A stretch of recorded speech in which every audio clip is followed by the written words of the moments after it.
Ageno ni bedo godiechieng' maber kawuono nini kuma bende wamenyo weche mopogore ma otimore kata dhi nyime ka achiel kuomgi en Kanyero ni counties mopogore moting'o Manero ma Siaya ogolo milome ne jotije mage ewi deko mar Osach gi madwe mar 7 kod Manero mar 8. Kapod wantiere mana Siaya Kanyero en Kanyero wachnoero mar manyo jatend migao mar omenda ma bende pod dhi nyime ka sani nitiere Manero ma bende oketo ofise yor kojolo kapod idhi nyime koda puodho mano ma Governor James Orengo ne ochako owalo machielo mano sigana noero ma bende Steve Biko oikonwa kendo wabiro yude. Kata kamano wantiere gi weche maka kod kacha ma waiko ni to magi ema wamiyo pek. Riwruog jodolo ma Homa Bay oseyo monj mar siasa manyocho timore Homa Bay kendo kelo tho, hinyruok gi kethruok mwandu. Wamealika Tirigiji aende kule mbele ya NCIC. Sisi tunataka kutangazia tukiwa hapa Murang'a. Rigathi Gachagua akuji huko NCIC. Kweth josiasa mag DCP oramone jatend gi Rigathi Gachagua ok bi chopo e nyim NCIC e witiyo gi weche akwede mag siasa. Tenseya oyango ni osara mar jotijege madwe mar 7 kod 8 higani deko kaluwore gi digni e chenro mar puodho budget gi ma hiko omendani.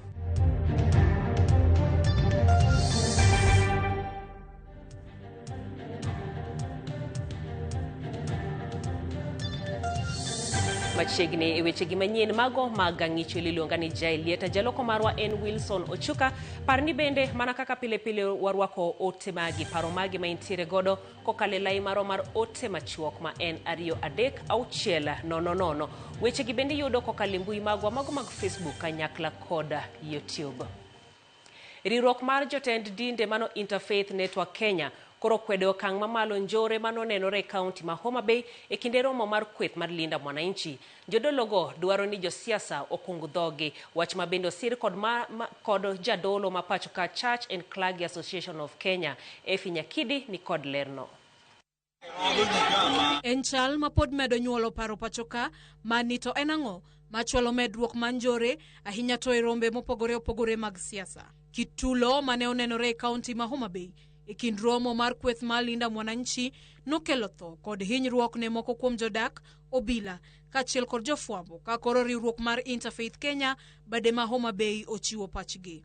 Kaluwore gi tend riwruogno pod chando pachgi gima omiyo lweny makamano nonenore Homa Bay kendo chalo gima ne en chenro manochan magiko nokelo tho, hinyruok ne oganda kod kethruok mwandu. Jodologo bende oseyo monj ma jodolo wetegi, apise kod ute lamo. Ei ote margi ne ute fwambo, gidwaro tenda rita otim nonro mapiyo kendo ka okang' ma chik ne kweth njore mane omonjo jadolo mar kanisa Kopere Diocese ma Asumbi Father Peter Kiroho e Junction mar Rangwe Asumbi Oyugis. Okang' makamano bende gidwaro kaw ne kweth mane omonjo apise mag kanisa Adwen Malala ni mar ni chal makamano nyiso achaya ne ute lamo. E kindego gijiwo josiasa mondo kik ti marach gi rawere kendo ne ni gimiyo gi thuolo makare mag tich. Wirani mano e achiel kuom yore mag neno ni ok gidonjore e njore. Gijiwo tend kaunti no mondo yie twak makelo kanyakla jokanyo e sectors mopogore opogore koriwo jodolo kod jodong luo. Twak ma ibiro many godo yore mag chwalo godo kaunti ma Homa Bay nyime. Kwa machielo, riwruok mar ute lamo kod jotend din mano Church and Clergy Association of Kenya kotelnegi kod jakom Bishop Hudson Deda oseyo jotelo magoyo siasa manyalo nyayo tulo e kind oganda ahinya to e kindeni ma Kenya ochimo yiero maduong'. Gidwaro duol mariwo pacho oganda NCIC mondo luong josiasa maloso kamano. Gijiwo tendo bila oneni gichiwo rita maonge nindo e nyabathe konchiel ne kweth duto mabagorombe mag siasa. Efi Nyakidi, Ramogi TV, Nairobi. Od bura ma kaunti ma Siaya opodho welo mar Eric Odawa kaka jatend migao mar omenda e kaunti no yor kojolo ma bende bobedo kuom thuolo man ndalo 30 mar miyo gi thuolo madayo dho Dan Ochieng' Okoth mane Governor ma Siaya James Orengo owalo mondo go kogno gi od bura no e lemo makamano. E kinde no Elizabeth Adongo bende opodhi mar mako lemo mar jagoro mar kaunti no e yor kojolo nyaka dwe mar 10 higani. Kaka Steve Biko lero ma e biro bang' duol makete nyong'ong kaka jopiny yudo ratiro mano Ombudsman golo lipot manyiso ni welo mar George Nying'iro e migao mar omenda e kinda pisas mamoko notim kod Governor James Orengo moko kalo e od burano. Ndalo manok kende bang' od bura mar kaunti ma Siaya kwedo welo mar manen jatend migawo mar omenda ma Siaya e yor kojolo George Nying'iro.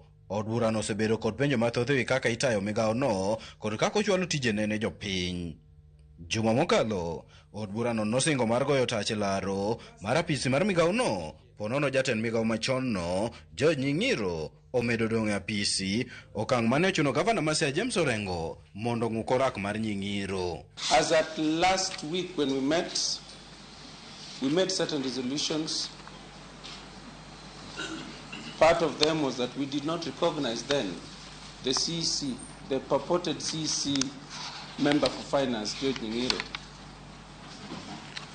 And the Assembly had resolved to occupy finance department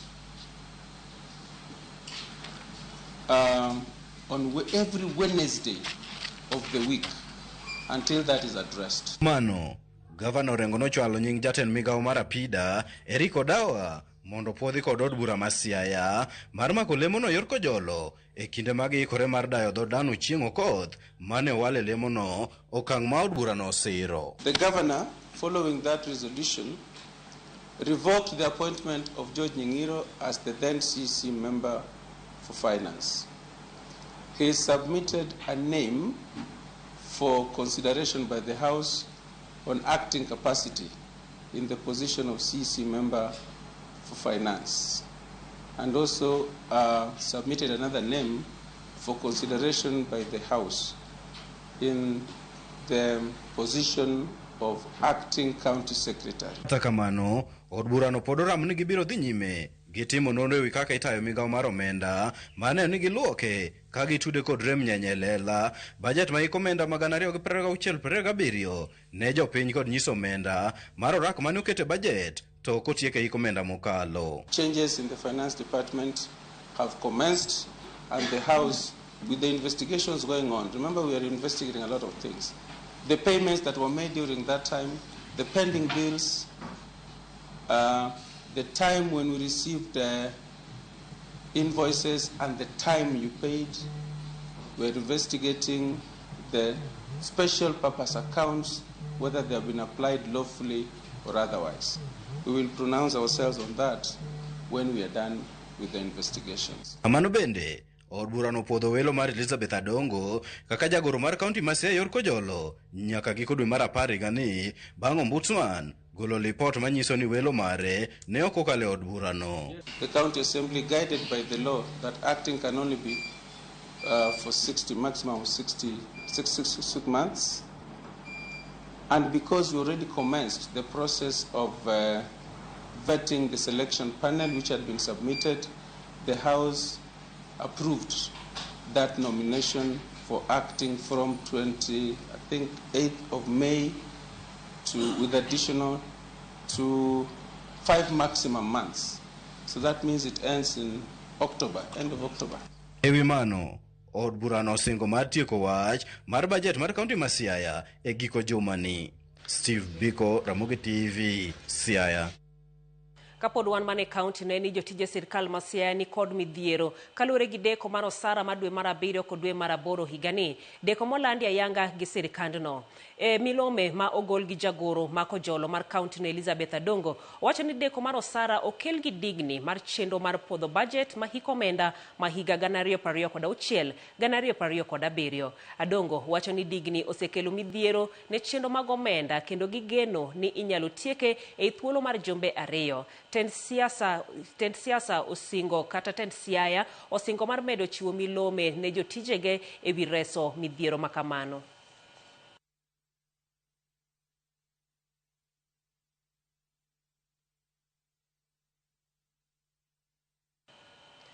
Komachielo en ni jokanyo mag duond bura mar DCP onyonore ni ogai mar Rigathi Gachagua ok bi dhi ndiko dhoge e nyim duol mochung' ne riwo oganda jokenya mano NCIC e wi weche manowacho ma bende NCIC wacho ni nyalo thuo oganda. Jotelogo wacho ni duol ma NCIC osebedo ka oyiengore nyakonchiel ka gidwaro mondo duolno oluong gavana ma Homa Bay Gladys Wanga kod jaod bura ma Homa Bay Town Opondo Kaluma mokwongo e wi tulo manyocho kwa koromo mar Linda Mwananchi giko juma mokalo e kaunti ma Homa Bay. Gachagua bendo jiwo oganda jomasawa mondo sir lwedo duond bura mar DCP kendo wuotho e twech achiel. Chris Owino nigi ler. E romo mar duond bura mar DCP e kaunti Murang'a, josiasa mag DCP othiano gi wang' matek e odiochieng' alanga ni ogai margi Rigathi Gachagua ok bidhi e nyim kweth mar Bishop Kefa Omae e weche mane owacho e kaunti ma Kisii e kinde romo mar kweth mobalo kod sirikal.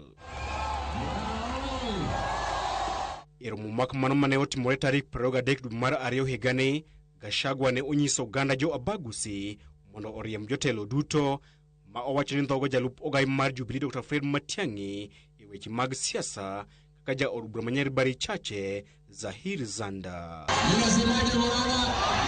Jo od bura mag DCP kata kamano wacho ni duol mar NCIC oyiengore nyakonchiel ka gidwaro mondo duol mar NCIC okuongo luong gavana ma Homa Bay Gladys Wanga kod jo od bura ma Homa Bay Town Opondo Kaluma kalore kotulu mane okwako romo malinde mwananchi e giko odira mokalo e kaunti ma Homa Bay. Watu wa NCIC wamealika Tirigiji aende kule mbele ya NCIC. Sisi tunataka kutangazia tukiwa hapa Murang'a, Rigathi Gachagua akuji huko NCIC. Nyinyi NCIC ndio tunaalika siku ya Tuesday, mkuje wa Munyoro, mkuje muone Rigathi Gachagua. Tena niambie huyu Bishop ambaye ndio CEO na chairman wa NCIC, wewe ukiona watu wa opposition unapeana idhani ya kwamba washiko within 24 hours. Kina Gladys Wanga na Kaluma wakipanga fujo kule Homa Bay unanyamaza. Tunakuona, waambieni tunamuona. Sasa hivi tunataka ushike huyo Kaluma na huyo Gladys Wanga, tuwaone kotini vile umekuwa ukikimbiza viongozi wa opposition. Harambee! NCIC tumeona mumeanza kuita kiongozi wetu Rigathi Gachagua. Tunawaambia tutaona barua ya Duale. Umeona barua ya Duale? Korka kore, Gachagua othegore gi wachno ka olando mana injili mar jiwo oganda jo Masawa mondo donj e odgi mar DCP kendo goyo ombulu e okap achiel e kweth mobalo kod sirikal. Na watu yangu, please don't be distracted. Be focused. Situanza safari ya DCP, tukae tuangalie mbele. Let us go all the way to the finishing line. Don't be distracted by this or that. Tukae kwa line mo. Eko machielo, Gachagua onyiso tend obila mondo mi arita moromo chieng' tich abich jumani e kinde ma odhi timo limbe mare kar chung' od bura ma Emurua Dikir e hoho mar Okak. Ni wasaliti wa jamii yetu, wale ambaye wameenda kutuuza kwa kasongo, wale ambayo wameweka tumbo yao mbele wakiongozwa na huyu wa Mabojo, na wasaliti wa jamii yetu. Lazima tukipeleka kasongo nyumbani waende pamoja, si ndio? Kila mtu ana haki ya kutembea mahala popote. Harambee! Gachagua chano tero lweny e dhoot ma jatend piny William Ruto bang' jachung' mar duond bura mar DCP yudo ombulu mohew 10,000 e yiero madundu ma Emurua Dikir e dwe mar 5 higani. Chris Owino, Ramogi TV. Jodito e riwruok mar Kenya Kwanza okoni ogibiyie mondo bwogi kod kweth maketo sirkal tesre madwaro mondo doho maduong' mogik e piny mangima mano ICC ochak timo nonro ne jatend piny William Ruto e winjore ma pachoka. Jatend kweth mathoth e od bura mamalo Kimani Ichung'wah okone kweth maketo sirkal tesre mondo kaw ting' mag njore ni mar gin giwegi ema gitayo njore kuom jo-Kenya. Walter Nyambaga nigi mathoth. Kolose kar chung' od bura ma Kikuyu kinde sidho dongruok, jatend kweth mathoth e od bura Kimani Ichung'wah onyudo lo kweth maketo sirkal tesre wi donjruok kod weche mag njore kasto giwuondore. Martha Karua na viongozi wengine wa upinzani wamefanya press conference. Mambo ya uhuni au gunize. Jambo lilinishangaza, Martha Karua anasoma statement ameandikiwa, mwenye amesimama nyuma yake ni James Orengo. James Orengo ndiye anabeba wahuni, wamebeba mapanga vile mliona Homa Bay. Mani Ichung'wah koni ogin ngoche mibuogo kod weche tero jatend piny William Ruto e doho mamalo mogik mar piny mangima ICC e wi weche mag njore thurka. Ichung'wah osiemo Martha Karua, Kalonzo Musyoka kod Lange ni gibiro diedo pi kod okapu. So let us also not be hypocrites. And I want to tell our brothers and our sisters in opposition, I want to join them in welcoming ICC to come and investigate that matter of Gunism. Because you are planning Gunism, then you point fingers at others. Viongozi wa Kiambu tutakaa pamoja, wengine wakae na zao, ni haki yao. Watu wa Kisumu watafanya vile vile, watu wa Kakamega watafanya vile vile. Ni wakati wa mtu kulinda ngome yake, na sisi tunataka kulinda ngome yetu. Hata Mheshimiwa Ruku ni haki yake, walinde ngoma yao. Hatuna shida. Siasa bende otedore kine duond bura mar UDA kod DCP. Kishungo koni nyaka chiw thuolo ne jok magombo kombe kod chama mamoko mondo otiawre pap ka ok opimnegi muya. Kenya ni nchi ya vyama mingi, na kila mtu ako na uhuru wa kujiunga na kile chama anataka. Kwa hivyo tusiwe na wengine wanataka kutumia fujo na vitisho kutisha wengine ati wasijiunge na vyama fulani ama vyama zingine. Wewe kama uko na chama chako, sukuma chama chako na uuze sera za chama chako, na uachane chama cha mwenzako na yeye uuze sera za. Hii uchaguzi ambao mnapigania ni masaa 11 peke yake. Kila mtu ako na uhuru ya kuingia chama yoyote. Ni wananchi wenyewe ambao wataamua vile watapiga kura. Na hakuna mtu ako na haki ya kuambia mwingine. Na wengine ambao wanasema hivyo, vimepewa vimeutwa jana. Wengine wetu tumekuwa na chama tangu zamani. Walter Nyambaga, Ramogi TV. E odiochieng' mar ariyo, obila oyudo fuoni mag ringre adek mowang' ma ok nyal yangore ni gin ng'a gi ng'a.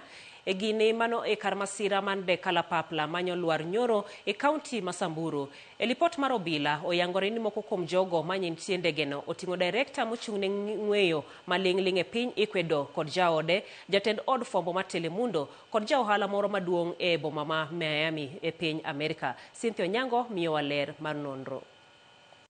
E nonro ma pod dhi nyime gode ma Ololokwe kaunti ma Samburu, lipot makende medo yango nonro mar jogo manyo wito ngimagi e masira mar ndek kalapapla manyo weyo ka ji 7 wito ngimagi kanyo. Tend piny Ecuador oyango ni jatend bad migao mang'weyo maling'ling' e pinyno Michelle Sensi Kontugi kod jaode Stephanie Vascon owito ngimagi e masirano e kinde ma ji mamoko 4 magin jopiny Amerika bende owito ngimagi. Ji 4 go ting'o jatatije mar od fwambo mar Telemundo e Jose Alberto Suarez kod jaohala moro maduong' e boma Miami e piny Amerika mong'ere kaka Roger Duarte kod ji mamoko moting'o Adam Navati, Henry Parra kod Susan Suarez. E odiochieng'gi mar ariyo, obila kod apisa mag Kenya Red Cross odhi nyime kod menyo margi kendo yudo fuonni mag ringre adek mowang' ma ok nyal yangi nonro margi kendo chwalogi kod ndege nyaka e kar kano ringre Malii, buore Nairobi, kama ochan timnegi nonro matut mar nyirni mag DNA kod bero e odiochieng' makiny kapok ochiwnegi ne anyuola maggi. Ringre mar 7 mar jariembo mar ndege no Captain Josh Otram moyangore ni en jariembo mar ndeke mang'ula pachoka kendo e wuon kambi ndeke mar Africa Heli Adventures bende oyudi ringre mare ma ochwale kaunti ma Nanyuki ne anyuola mare e chenro mar ik. Obila oyango ni pek obedo e yudo ringrego e kinde mowinjore kaluwore ni mach makakni omedo mako kama ndege no olware. Alwora makanyo bende e rach mokalo ni mar ene igode kuonde mopondo mochunogi tiyo kod ndeke matindo mag drone itemo fwenyo kama ringre olware. And all the 3 remaining bodies which remained yesterday has been retrieved. And although they were burned beyond recognition, we have taken the samples of those bodies taken to Nairobi for further examination. We have also handed over the scene of incident to the airplane accident investigators so that they can continue with the rest of the process. Gie sani tendo bila mag pinje moriwo mag Kenya manono masich ndeke kata mong'ere kaka Kenya Aircraft Accident Department, piny Amerika, piny Ecuador kod piny Italy ochako timo nonro mar yango gima okelo lwar mar ndegeno mapodi manyo bedene mamoko nyaka gie sani. Ndegeno mar EC-130B4 mar kambi Lady Lori olwar kinde machuok kende bang' wuok e kar rito lee matindo mag bunge mag Suiyan. Cynthia Onyango, Ramogi TV. Tok lipod no iromano mar masira mabendo kelnwa koda Cynthia Onyango terwa e yueyo maromo konge wechegi mago maga ng'ich welo. Wacho ni siasa mar Kenya rach, jotelowa wacho ni sayo gi mondo gilos weche mano oindo John Woda Sumbi. Erokamano ahinya kuom ote mari. Moses Osaso kawuok Buare Uriri wacho ni nitiere chenro gi Violet Evelyn Victor kanyakla kod Vincent wacho ni Ramogi ler. Amor kakukelonwa habari mano Bishop Omondi Otiche mar gemo nyinyore imoso jaodi Sara Tieno gi Olo Oyanda bendo kawane ote mari. Ka Moses Osaso mawuok Buare Uriri wacho ni nitiere chenro gi Violet Evelyn Victor kanyakla kod Vincent. Machielo kendie Dennis Wezo iwacho ni nitiere Eldoret. Okay, ito mana ni wagwan. Haya, akiani duoke ni wagwan koso iduoko nango. Erokamano ahinya Dan Grado Wuod Ugenya, intiere Dandora Phase 5, iwinjo kati neno Ramogi maler. Josiasa oromowa diweni yiero en Desemba higani giter siasa mos. Erokamano ahinya kuom otegweko wadhi mana e yueyo machuok pod waduogo gi weche manyien mamoko.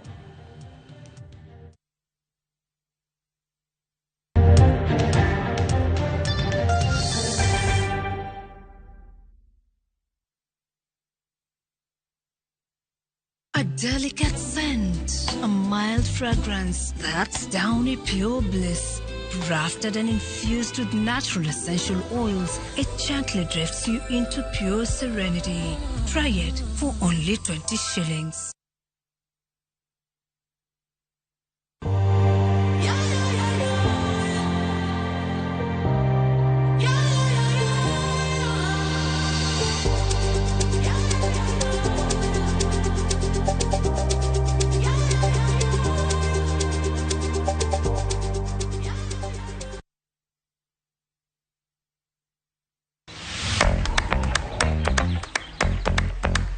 I'm so excited. Leo tuna celebrate Amani.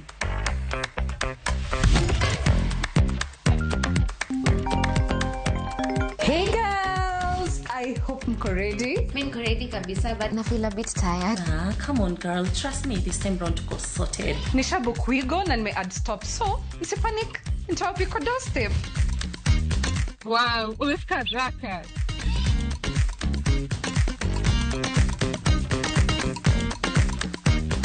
Cheers! Dere, thank you so much. Welcome. Have a good day. When it matters, we go. Download the WeGo right app now on App Store or Play Store.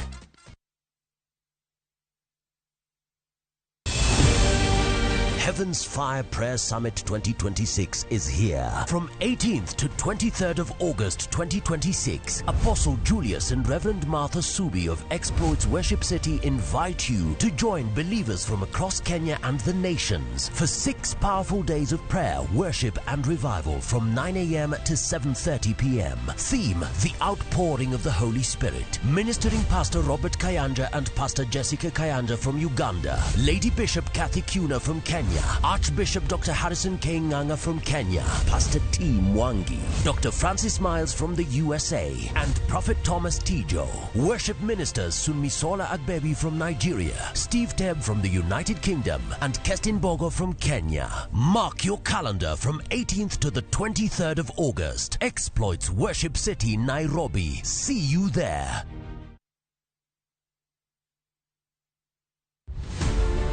Nyakwa Ramogi gin ji mane ogen kod ogandawa. Negitiyo ne oganda e kidienje mopogore opogore. Moko ne jo od bura, moko ne gin jobetre, moko ne gintiere kaka chife man gi mbi mokalo. Nitiere kuonde manotimo maber, nitiere kuonde manotimo marach. Mano en kawaida gi tich mar ruoth. E chenro mar gin kanye nyaka wafuargi. To higa 2021 koro ndika tich mar puonj. Seche duto ka nitie gimoro mane timore e gweng' nodonje. Nanona kuonga igu kuogo kongo. Igo romo nyaka jokuoyo kitna wanted gibiro nega seche nade. To nano ankan kod polisi machiegni sana. To moko magoro selalgo. Development mapo East Africa. Negitime kanyakla gi Dalit Jaramogi. To bende yango sigandgi. Chieng' tich abich ka tich abich, saa 3 otieno. Tudri gi jata chenro ni Walter Nyambaga. Mana e chenro mar Gin Kanye. kik bai.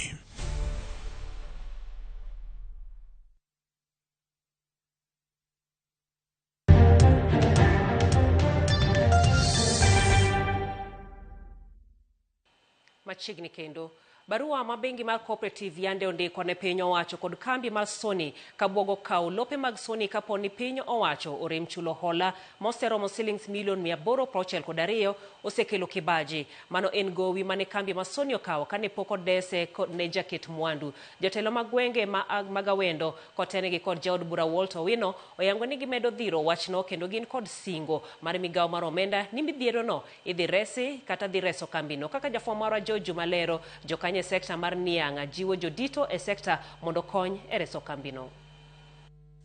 Tarik 14 madwe mar aboro mar higa ni bengi mar cooperative ne ondiko barua ne piny owacho kod kambi mar sukari mar Sony kamiyo piny owacho ndalo 40 ka ochakore tarik manondike barua ne mondo kochul hola mane kambi mar Sony okawo masano sekunore moro milion 862. E barua ni bengi mar cooperative wacho ni ka ndalo 40 orumo ka hola ni pok ochule gidhi peyo lope ma kambi mar Sony mane otigo kaka mwandu ma ikawo kod bengi ni pone hola ni ok ochul.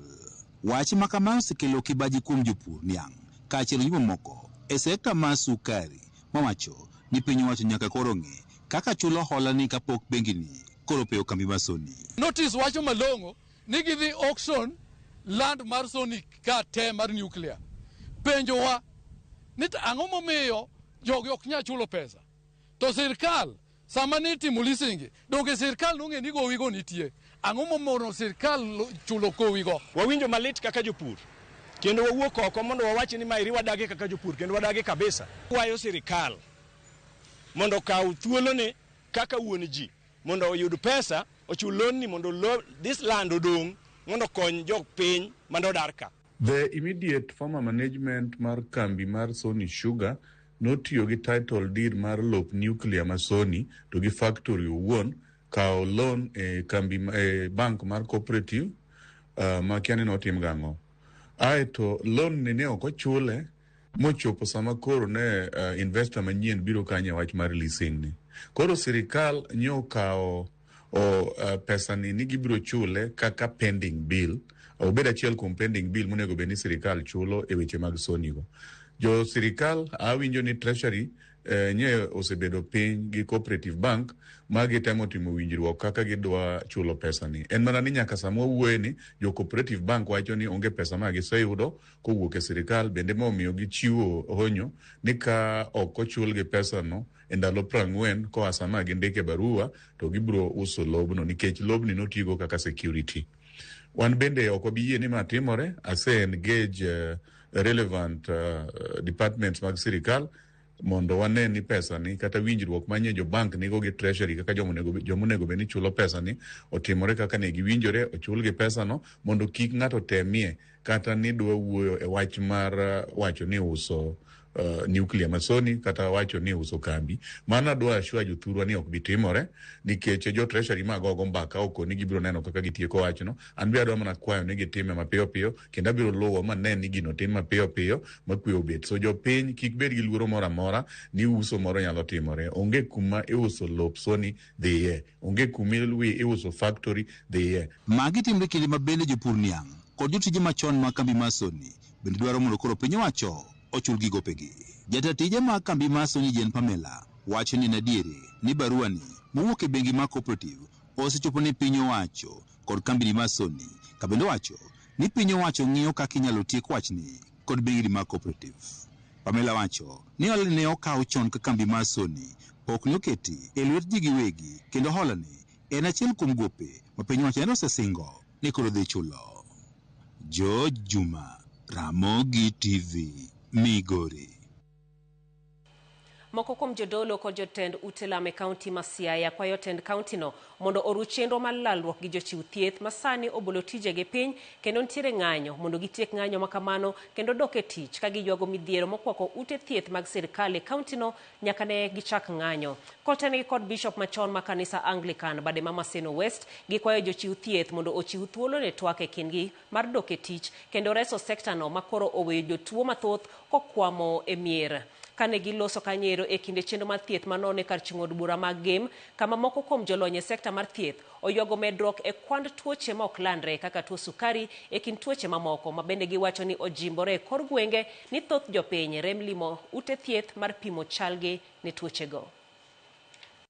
Weche mag thieth gin achiel kuom tije mane sirikal mamalo weyo ni sirikal mar gwenge, kendo ne wageno ni sirikal mar gwenge nikech magi jowa, magi jothurgi gavana, magi jothurgi MCS gi, koro nyaka ging'igi maber. Koro wakwayogi ni gibed piny, giwinjre mondo jothieth odogi osiptande mondo jowa oyud konyruok. Joma ng'eny nigi tuoche mag sukari kendo gi tuoche mag pressure. Mae nyiso ni tuoche wa mar non communicable nitie malo, to koro mano omiyo wadok piny piny mondo wa plan kaka decision makers, kendo wawuoyo gi jogo nyamreche manie gweng' mondo ng'e kaka tayo mine kata jogo man gi tuo ma pressure, kendo ginyisgi gigo makelo tuochego kendo kaka ginyalo geng'o tuochego mondo kik yudgi. Many of us are walking around with some diseases which we have not yet known, and only through attending some of these regular screenings like we were doing today do we get to uncover some of these diseases.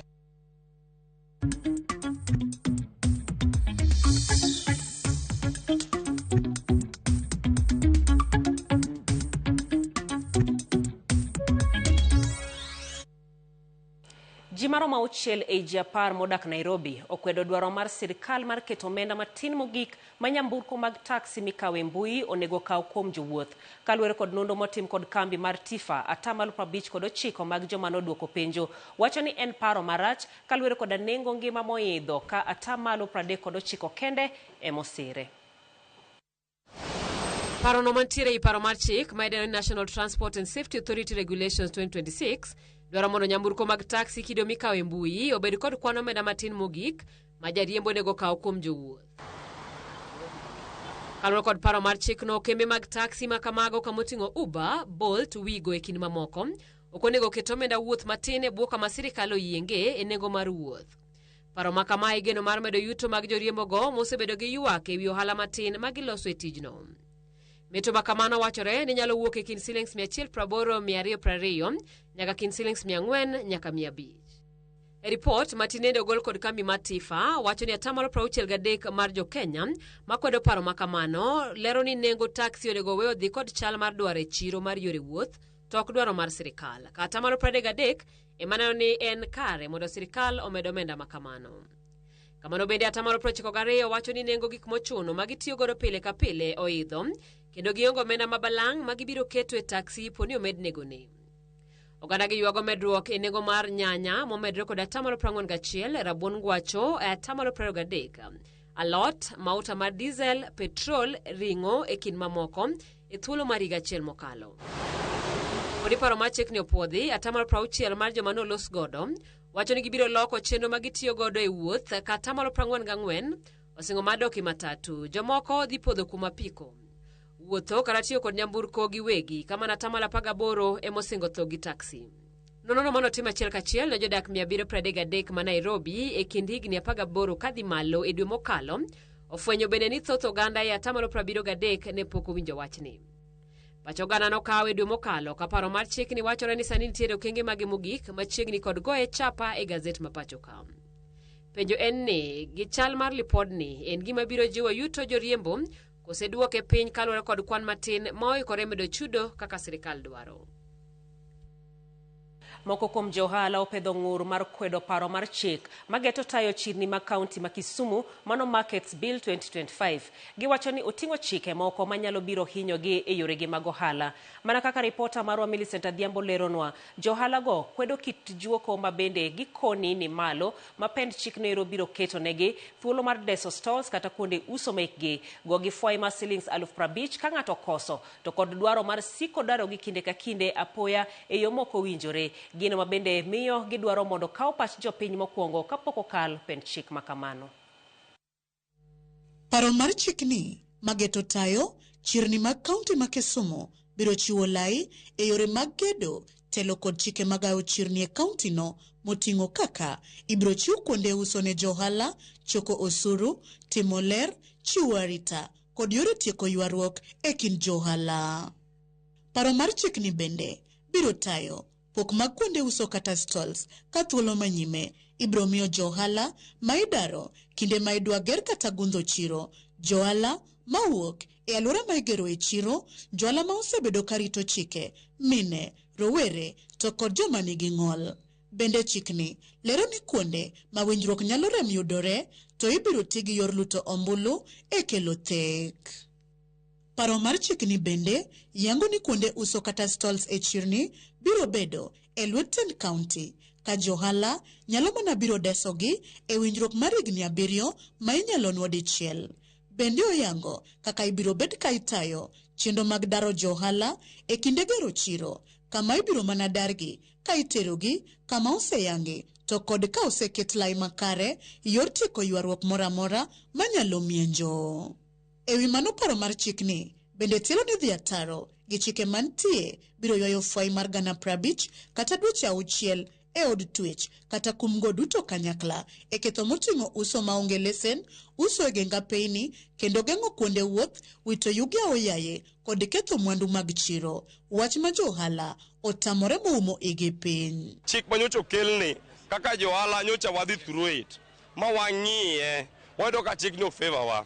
Kasto lagero gi pesa na akete okonya sani nyisa ni higni 7 14 years miwacho ni biro dara kora dhi dala cha jaohala be retire ga.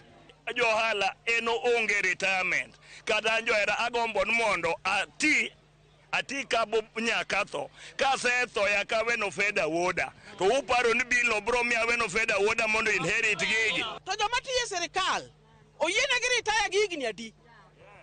Joma tiye sirikal higni 60 to miki gi min dadi to dwan mondo wuoka gi higa 14 nyathini mani we chien dhi chiemo kanye samiko ni ka Caroline tagolo 50 ndara malin sani kol imako ngaka ndara ni to ndara waonge go taya waonge go pi waonge go. Kuom mano johala go wacho ni girwako paro mar bedo e chirni maleyo kod marita kwe berie, kata kamano nyaka winj duondgi kod dwarogi maket lokruoge motelo ne keto paro mar chikno e tim. Anyway, in the whole bill, it is not totally wrong. Some are good, but they should bring the bill, we participate, and we give the good and the bad. We want law that protects traders rather than law that threatens their livelihood. Organized market without arbitrary eviction. We therefore respectfully request the County Assembly to return the County Assembly Market Bill 2025-2026 for substantial amendment and further public participation before enactment. Millicent Adhiambo, Ramogi TV, County Makisumo.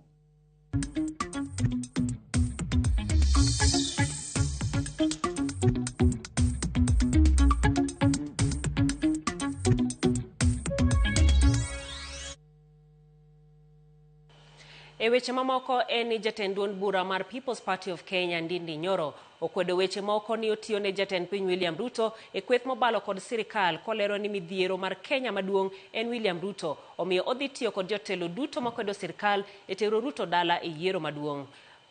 Yiero maduong' mabiro kotwa kod jofwamb weche bang' rwako MCs mahew 5 mag duond bura ma UDA e duond buche mar PPK. Ndindi wacho ni dwaro mare en miyo jo Kenya somo ma onge chudo ne jopuonjre mag primary kod sekondar, kelo lokruok e sekta mar thieth, loso thuolo mag tije ne rowere kokalo siro sekta mar thedho mwandu kanyakla kod kedo gi mibadhi. Nyoro osingo mar dhi e pacho kae mangima kendo uso duond bura mare mar PPK. Bende orwako jalar tend MCA ma Kisumu East kod duond bura no mar Oben Odhiambo kod jolar kombe mag MCAs e county ma Mombasa. Tumepata watu wengi sana ambao wanaingia chama cha People's Party na ni wengi. Tuko na MCAs wa hapa Kiambu County ambao wamekuja. Pia tuko na wajumbe wengi ambao wanasimama viti in different areas of the country as members of parliament from across the region, from across Kenya, all the regions of Kenya. And I'm very glad tuko na ndugu yangu Odhiambo ambaye anasimama kule Kisumu Kisumu East, and I'm very glad for the reception that the Kenyan people have given to this great party, the People's Party. Na nia yetu vile tumeendelea tukisema, ya kwanza ni kubadilisha Kenya, na kubadilisha Kenya kwa njia mingi na haswa kiuchumi. Na kwa hiyo kufanyika, lazima serikali ya William Ruto iondokee, na tunaiondoa katika kura na a very huge margin next year in August. Na sisi tunafanya kazi na watu wote ambao tuko upinzani, na tushikane mkono, and we are very hopeful that we will have one presidential candidate as the opposition, so that we go to these elections and win by a very huge margin in the first round. Pradeko da boro dakika mabendo sekalo kendi toksa achiela mar otieno. Pastor Boaz Osida iwache neno Ramogi TV mabler kabisa. Ka inyisani village elders o iwacho kanyero ni village elders poko yudo omenda margi mabende no singnege. Paul Okuto mar Karombe School iwacho ni ntiere koda Ochieng Jarwaya kentiere e dalane. George Mboke iwacho Ramogi TV neno maler Kisumu kendo mor ka omiyo kaka wachiwo weche manyien e konde mapacho ka duto te. Ramogi TV ler kabisa. Kevin kawuok Oyiengo Kanyawegero kama na inya iwacho ni wacheni kususia NCIC. Ka George Mboke Ramogi TV neno maler Kisumu ero kama na inya kuom otemari. Machielo mabenda neno kendi en mari Austin Oyu wacho ni news ler kabisa chuny boma ma Nairobi. Angichwelo waneno gi mama Ninya Lago kod mama Mary mano Martin Ochieng kantiere Rweya imoso nyikwara mogi ni okwe okinyiswa ni in ngawa. Kato bende ngato penyo to inagarimu kiasi gani cha pesa kukodisha goons to ngano ero mabende dwaro goons. Wacho nen penjo no ero mabende ji nyaka penjre e kinde mabende wach mar goons medo dhi nyime. Gonza Ojanja Jamigorero kama na yenyan mar iwacho ni kaka pile pile newsletter ka untiere e gwenge ma Migori. Wadhi mane yueye machuok wadogo gi weche mag tuke.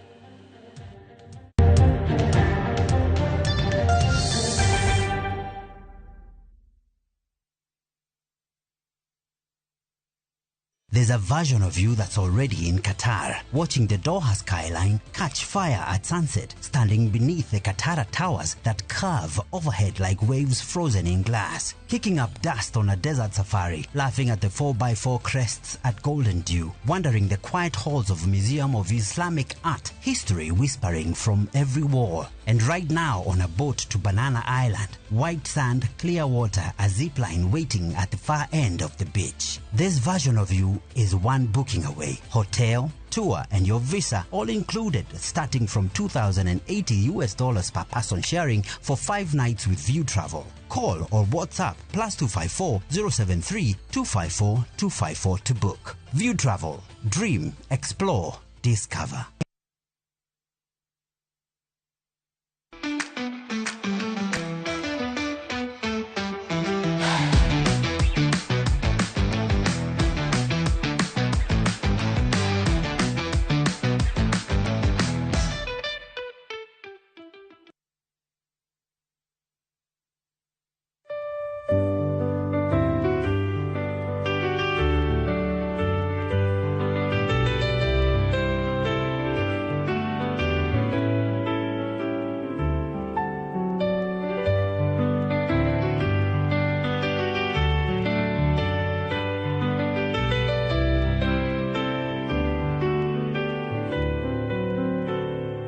Dial *811*271# to get To God Be the Glory as your skiza tune.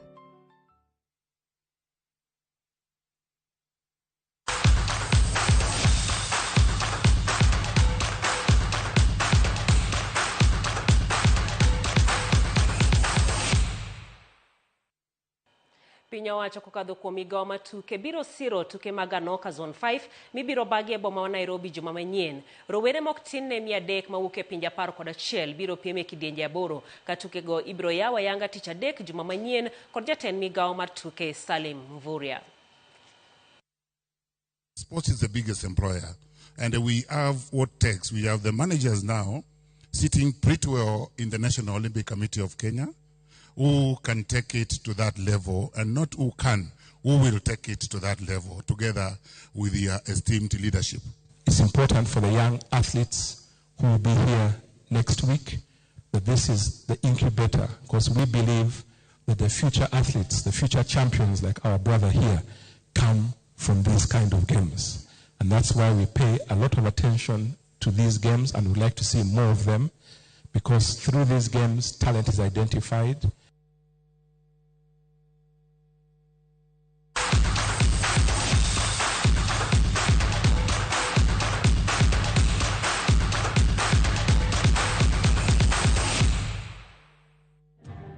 Kanyo bende motieko godo weche manyien mago mag ang'ichwelo wang' wachako rado kochopo sa 3 mar otieno kuma bende wadhi bedo koda twak marwa mar mine wacho kawuono ni wang'iyane weche go mag gedo mar nuklia gwenge mag Lenya ma bende nitiere kaunti nero ma Siaya.